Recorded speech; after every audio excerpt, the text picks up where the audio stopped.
réponds bien à votre question, parce que là-dedans, rappelez-la. J'ai l'impression que pour être concret, j'ai l'impression que les étudiants perdent ce mécanisme d'autorégulation.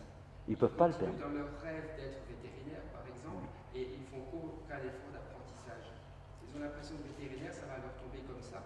Ils n'apprennent pas leurs leçons, ils ne font pas de devoirs, ils ne font pas d'exercices, ils ne font pas d'efforts pour atteindre leur but. Donc j'ai l'impression qu'ils analysent mal leur situation et ils analysent mal leur feedback. Moi, je dirais, alors, certains étudiants ne se donnent pas les moyens d'autoréguler leurs apprentissages. Pourquoi? Attendez, d'abord, comment ça se passe? Ils ne se donnent pas les moyens par insuffisance d'explicitation et d'élucidation du but. Le but n'est que rêver, n'est que fantasmer, au lieu d'être un vrai but. Deuxièmement, ils ne se donnent pas les moyens par insuffisance d'un dispositif de surveillance. Dans le fond, ils ne sont pas intéressés, ils ne cherchent pas à savoir où ils en sont vraiment, par rapport à leur but qu'ils ne connaissent même pas, par rapport à un but fantasmé. Donc, insuffisance de dispositif. Et troisièmement, ils ne se donnent pas, ils ne se dotent pas d'un système d'action. Dans le fond, ils ne s'intéressent pas à l'action concrète, mettre les mains dans le cambouis pour avancer vers un but. C'est tout cet ensemble qui pêche. L'autorégulation reste bien en deçà de ce qu'elle pourrait être. Pourquoi? Après, je ne sais pas trop, mais pourquoi? Parce que parfois, c'est plus confortable de rêver que d'agir.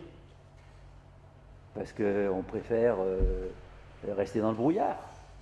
Il y en a qui aiment bien être dans le brouillard. Parce qu'on se rend compte, même sans s'en rendre compte vraiment, que si l'on voulait se donner de vrais buts, il faudrait produire des efforts. Et parce qu'il existe des mécanismes de défense contre cet effort à fournir, qui sont des mécanismes de défense ou d'inhibition, qui ont été très bien décrits. Alors, je cherche le titre. Je crois que ça s'appelle l'autorégulation. Olivier, je sais plus, c'est Cosnefroy. Cosnefroy, l'auteur c'est Cosnefroy, C-O-S-N-E-F-R-O-Y. Cosnefroy. Il a publié en 2011, en octobre 2011, aux Presses universitaires de Grenoble, un ouvrage essentiel sur l'autorégulation. Mais je ne sais plus le titre, est-ce que c'est l'autorégulation? L'apprentissage autorégulé. Il y en a un qui peut aller voir tout de suite là, à Cosnefroy. Alors C-O-S-N-E-F-R-O-Y. Il y en a deux, il y a Olivier et lui, je pense que c'est Olivier. S'il y en a un qui est maître de conférence chez nous, mais ce n'est pas celui qui a écrit ce bouquin. C'est Olivier Cosnefroy, vous l'avez, Presse universitaire de Grenoble. C'est ça. C'est l'apprentissage autorégulé. Ici, il y a les tourments de l'autorégulation. Vous l'avez, pardon? Ici, il y a les tourments de l'autorégulation. C'est un article. Non, mais là, le bouquin, il avait écrit donc des notes de synthèse dans la revue Savoir, et il a publié en octobre 2011 aux Presses universitaires de Grenoble. Je pense que le titre, c'est l'apprentissage autorégulé. Voilà. Vous aurez là des éléments de réponse plus précis à cette question-là, mais pourquoi est-ce qu'ils ne le font pas? Parce qu'il a suivi de très près. Pour s'engager dans un... Alors, vous voyez, je ne sais pas où on va arriver, mais enfin... Est-ce qu'on va arriver à Lyon? Cosnefroy montre que tous les chercheurs en apprentissage autorégulé ont un point commun. Ils ont mis en évidence la réunion dans toute activité d'apprentissage de deux dimensions. Il y a une dimension cognitive et une dimension motivationnelle ou émotive ou affective. La seconde étant aussi importante que la première. Il y a des mécanismes de régulation cognitive qui peuvent nous permettre de mieux apprendre sur le plan intellectuel, mais sans la mise en branle de mécanismes de régulation motivationnelle ou émotive, les choses risquent de coincer. Et le plus souvent, ça coince au niveau motivationnel et émotif. Et un des intérêts de l'ouvrage de Cosnefroy est de décrire des mécanismes de régulation d'ordre motivationnel ou émotif. Voilà, je vous renvoie. L'apprentissage autorégulé, mais c'est Laurent Cosnefroy. C'est Laurent Cosnefroy, l'apprentissage autorégulé, Presse universitaire de Grenoble, octobre 2011. Le nombre de pages, je ne sais plus. Voilà. Merci pour votre question. Alors, ensuite, je disais, quand on a compris ceci, il y a deux questions qui se posent. Évaluer, ça veut dire quoi? Et puis, deuxième question, qu'est-ce qui se passe au sein même du mécanisme qui rend les choses si difficiles? Alors, pardon, ça entraîne, je vais trop vite là. Si je fais comme ça va moins vite. Comporte 2 volets, voilà. Volet justement, on a vu. Ce qui entraîne 2 conséquences. La surveillance est nécessaire, bon, ça je pense c'est admis, mais la surveillance n'est pas une fin en soi. Elle est là pour fournir les bases à un ajustement éclairé de l'action. L'oubli de cette fonction naturelle ouvre la porte à toutes les dérives. Alors là, on a une clé pour toute la suite. L'action d'ajustement ne relève pas de l'évaluation. C'est ce qui suit.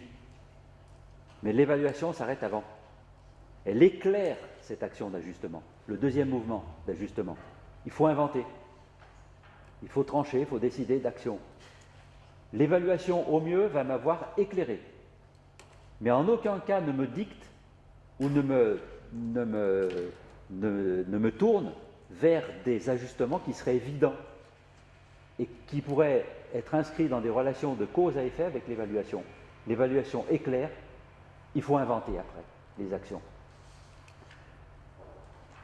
Mais en tout cas, il est certain qu'elle a une fonction ou une finalité, après je vais distinguer finalité et fonction, mais essentielle, l'évaluation, qui est d'éclairer l'action pour un ajustement. Voilà à quoi ça doit servir. Et maintenant, je peux dire, voilà à quoi ça doit servir. Alors je réponds à votre question, qu'est-ce que j'en sais? Mais j'en sais que l'analyse du mécanisme même d'évaluation, et cette analyse, après des années d'observation et de réflexion, elle me paraît, comment dire, être pertinente.